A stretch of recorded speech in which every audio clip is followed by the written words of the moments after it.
વલસાડ જિલ્લામાં વહેલી સવારથી ધોધમાર વરસાદ. જિલ્લામાં પડેલા ધોધમાર વરસાદથી વિવિધ વિસ્તારોમાં પાણી ભરાયા. Sipwada underpass, Valsad Dharampur state highway, national highway 48 service road પર ભરાયા પાણી. પાણી ભરવાના કારણે વાહન ચાલકોએ ભારે હાલાકી. વલસાડના ભાગળવાડા ગામ ખાતે આવેલ વિનાયક નગર અને યોગેશ્વર નગર સોસાયટીમાં ભરાયા પાણી. પાણી ભરાવાના કારણે સ્થાનિકોને હાલાકી. દર વર્ષે પાણી ભરાઈ જતું હોવા છતાં તંત્ર કોઈ પણ પ્રકારના પગલાં ન લેતા લોકો પરેશાન. વલસાડ જિલ્લામાં વહેલી સવારથી ધોધમાર વરસાદ. જિલ્લામાં તમામ તાલુકામાં સાર્વત્રિક વરસાદ વરસ્યો. જિલ્લામાં સૌથી વરસાદ વલસાડ અને તાપી ખાતે વરસ્યો. વલસાડ જિલ્લામાં 6 થી 12 વાગ્યા સુધીમાં નોંધાયેલ વરસાદ. વલસાડમાં 3.55 ઇંચ, ધરમપુરમાં 2.16 ઇંચ, પારડીમાં 1.33 ઇંચ, કપરાડામાં 1.85 ઇંચ, ઉમરગામમાં 1.31 ઇંચ અને વાપીમાં 4 ઇંચ વરસાદ નોંધાયો. જિલ્લામાં પડેલા ધોધમાર વરસાદને કારણે અનેક વિસ્તારોમાં પાણી ભરાયા હતા. તપ રસ્તાઓ પાણી થઈ જવા પામ્યા હતા. જિલ્લામાં એક એનડીઆરએફની ટીમ સ્ટેન્ડ બાય રાખવામાં આવી છે.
મારું નામ વિજયભાઈ ગોવિંદભાઈ બરોડિયા છે અને અમારા અહીંયા દર વર્ષે આ જ મુસીબતનો સામનો કરવો પડે છે. અમારે દર વર્ષે અમારા ઘરના અંદર તક પાણી ભરાઈ જાય છે 2 ફૂટ જેટલા અને કાયમ આ વસ્તુનો નિવારણ થાય એવી અમને સરકાર પ્રતિ આશા છે.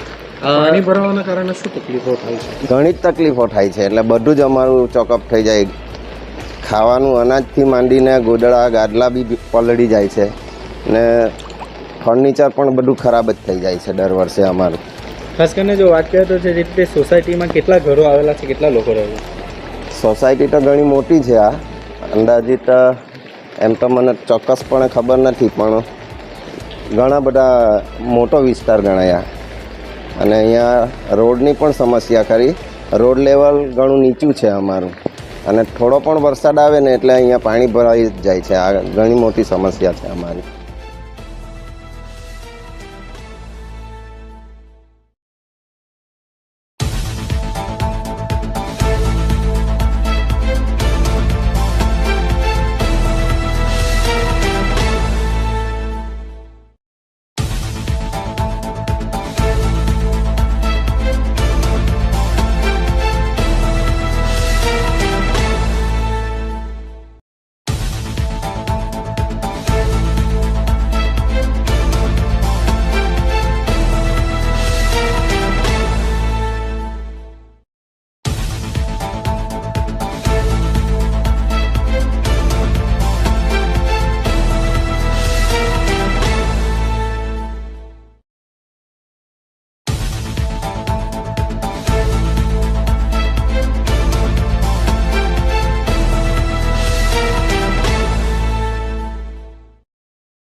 આજ રોજ સવાર 6 થી 12 વાગ્યા સુધી વલસાડમાં 90 mm વરસાદ થયેલ છે.